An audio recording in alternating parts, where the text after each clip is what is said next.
Philippe Kanté, coordonnateur du cadre Cap Sénégal de Débat. De quoi s'agit-il exactement?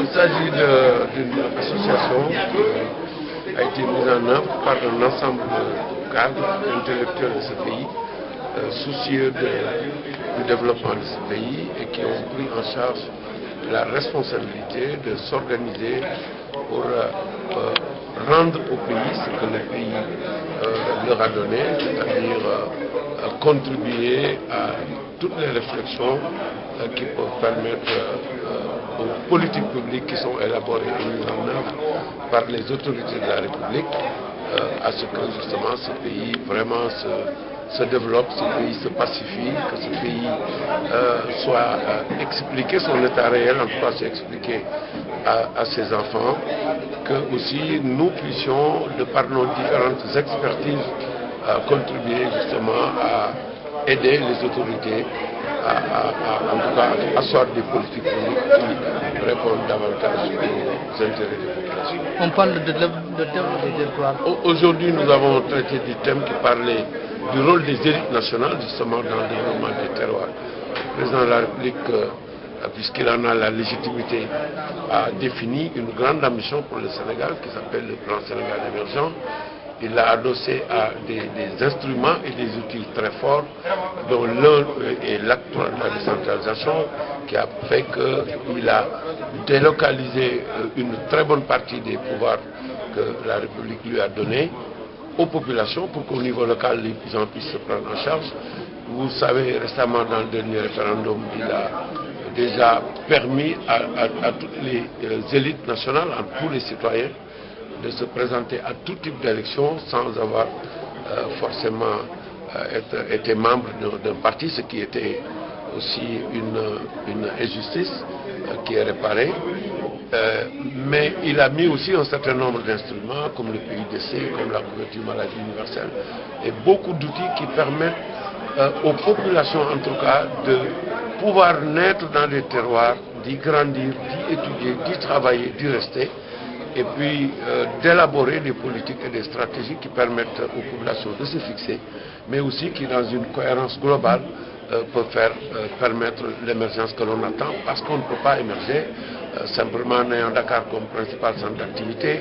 On ne peut pas émerger si toutes les populations se déplacent et viennent à Dakar ou prennent les bateaux pour aller à l'étranger.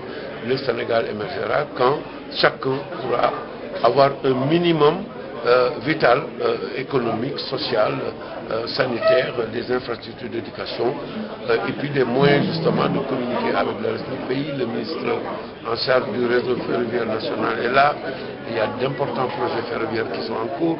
Le PUDC a réglé beaucoup de problèmes et continue d'en régler encore sur l'accès à l'eau potable, sur l'électrification, sur les pistes cyclables. Et c'est tout ça qui fait que nous avons dit que nous, les élites, nous avons l'obligation, puisque nous sommes souvent des privilégiés qui avons eu la chance d'étudier, qui avons eu le privilège de la République, mais qui nous cantonnons dans nos conforts et dans nos privilèges à Dakar, et que nous avons un devoir de redevabilité et de retour vers nos terroirs respectifs pour porter justement ces projets avec eux, parce que nous les comprenons, parce que nous avons la capacité de les affiner même pour les rendre beaucoup plus opérants par rapport au contexte, et parce que ce sont nos valeurs là-bas culturelles, parce que c'est notre terroir, parce que nous avons une proximité avec les populations et parce que nous vivons tous les jours leurs difficultés.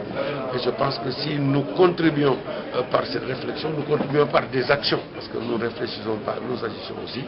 Et donc nous pourrons aider à mettre plus en cohérence la politique définie par les plus hautes autorités de l'État pour que l'impact soit réel et que le Sénégal se développe dans tous ces termes. De la société civile, vous voulez vous rejoindre dans ce... Voilà, ce que nous voulons, c'est que d'abord, nous sommes des intellectuels. Et ça, c'est vraiment important. Qu'on soit politique, qu'on soit de la société civile, qu'on soit acteur tout court, on est d'abord académiquement des intellectuels. Et la politique en tant que telle n'est pas un métier. Si le ministre est un ingénieur, j'en suis le président de la République, le Premier ministre. Tous ceux qui sont aujourd'hui dans les sphères politiques sont des cadres de haut niveau. C'est pourquoi d'ailleurs, j'ai agréé tout à l'heure mon ami Faye qui parlait de la difficulté qu'on avait à qualifier un technocrate. Tous les hommes d'État qui dirigent ce pays à tous les postes sont de grands technocrates. Et il faut qu'on clarifie aussi cela qui constitue une leurre qu'on a voulu faire pour dire que les politiques ne sont pas des... Les politiques sont des cadres de très haut niveau. Et la plupart dans le secteur privé auraient été des PDG de grandes entreprises. Et c'est ça la vérité.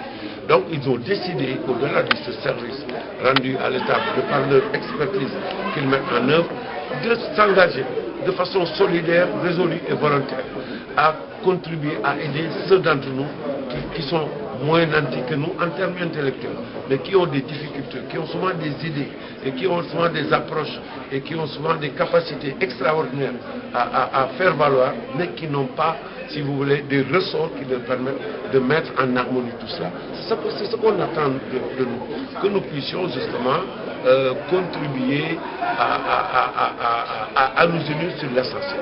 Et que la politique n'est pas une panacée, n'est pas une fin en soi. Il y a des choses beaucoup plus importantes.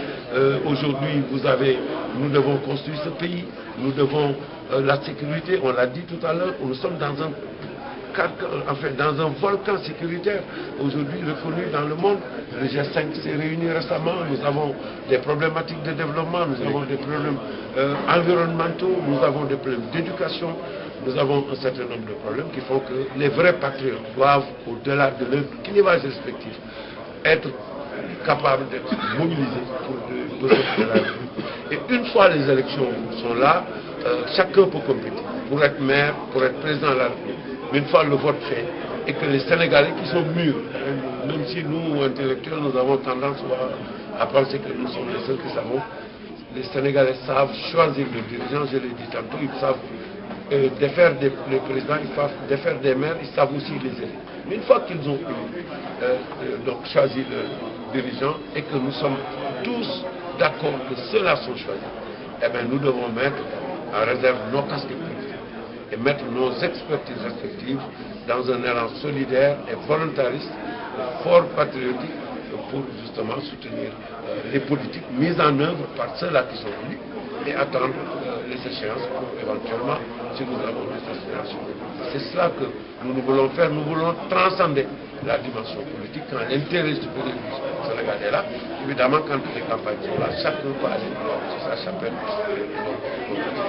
Parce que ce n'est pas un mouvement politique, la vocation n'est pas celle-là, c'est une vocation à l'exacte réalité des faits. Et ce qui n'empêche pas évidemment d'avoir des opinions différentes sur la manière dont les politiques peuvent être contrôlées.